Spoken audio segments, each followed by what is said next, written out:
those with binders and heavy books can cause great harm should they tip over. The contents of shelves can be kept from spilling with a restraining wire or chain across the front, a lid on the edge of the shelf, or by tilting each shelf back slightly. However, the bookcase itself needs to be secured to a wall stud behind the case. This can be done through the back of the case or from the top with an L bracket. Every office has one or more filing cabinets. 4-drawer types are particularly unstable. It's important to secure those which can block exits or fall on workstations if they tip over. Single cabinets should be tied to wall studs of an adjacent wall. Multiple ones can be tied together as long as they are not the space-saver horizontal types. These always need to be tied to walls. Light fixtures mounted on drop ceiling brackets may look secure. However, if not tied directly into the building's actual steel or concrete ceiling, they can easily shake off the tracks and come crashing down on workers below. Broken electrical wires then become a potential fire hazard. Inspect your lights and make plans to secure them to the ceiling. The modern workplace will likely have one or more computer terminals or standalone PCs, as well as the traditional typewriter and other office machines. Hey, we've got an earthquake going here.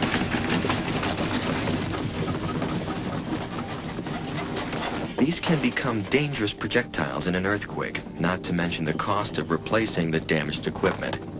By using anti-theft bolt-down hardware, you can reduce theft as well as prepare for earthquakes.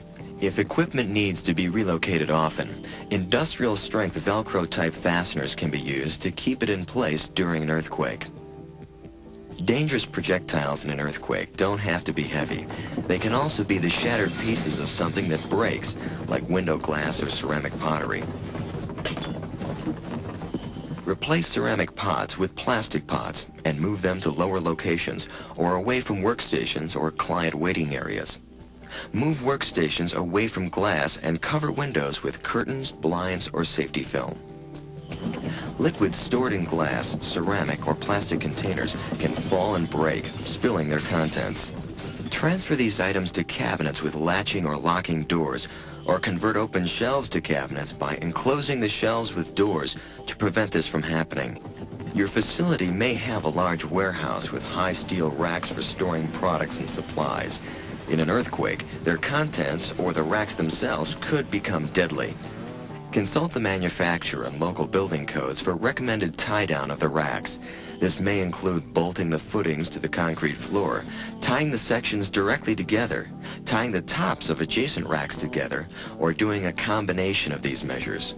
If possible, isolate the racks with floor-to-ceiling hurricane fencing to prevent products from falling onto escape routes or areas of high traffic.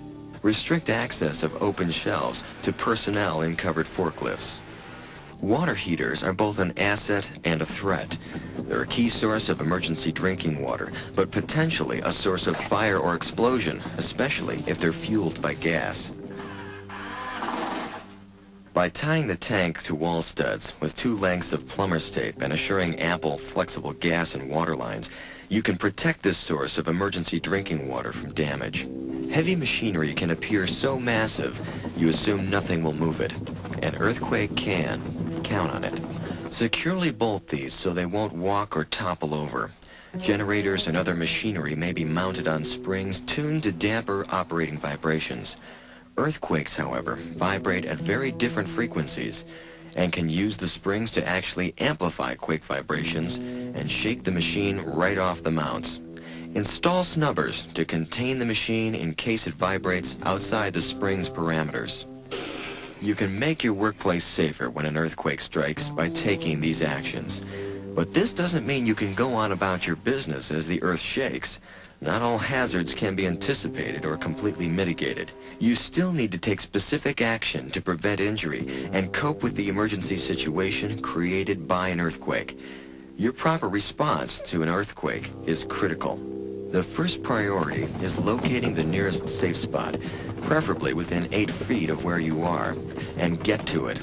The goal is to get under something that will protect you from falling objects. Make yourself a small target and protect the back of your head and neck with your hands. Hold on to the furniture or other shelter that you're under to prevent it from walking away from you. If it moves, move with it. Identify in advance where the safe spots are located in the various areas where you work. The whole idea is that there may be more than one safe spot available, so in an emergency, simply get to the closest one.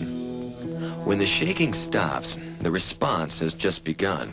The first priority is to emerge from your safe spot and check for injuries, starting with yourself.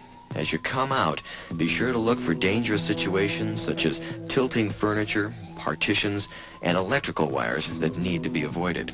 Treat yourself as best you can. It's a good idea to keep some simple bandages in your workstation for this purpose. If you're so badly injured it's painful to move, don't. Call out for help and keep calm. Help! Help! If you have a whistle, blow on it 3 times every few minutes to get attention. This takes less effort than shouting. Women in high heels should change to low-heeled shoes to make it easier to move about in potentially litter-strewn work areas. Once you've collected your thoughts and essential supplies, check your immediate work area for co-workers that may be trapped or injured. Anybody need help? Normally, evacuation is not an immediate need. Treating injured people is. However, damage to the building may have created secondary hazards that would require immediate evacuation. A fire may have started, an explosion may have been touched off, or a gas leak may have occurred. If you discover a small fire, try to put it out with a fire extinguisher. If this is unsuccessful, or if it's already raging, evacuate. If there's a gas leak, evacuate and have someone turn off the gas main. In the event of an explosion, you should evacuate if a large fire has followed the explosion or if the building is heavily damaged. At this point, the company's evacuation plan should be put into effect. Regardless of the specifics of this plan, the following precautions should always be followed. Use stairways to move from one floor to another. We better not use the elevator. Elevators may be jammed or could jam later. Walk calmly out of the building, helping others who are injured or handicapped.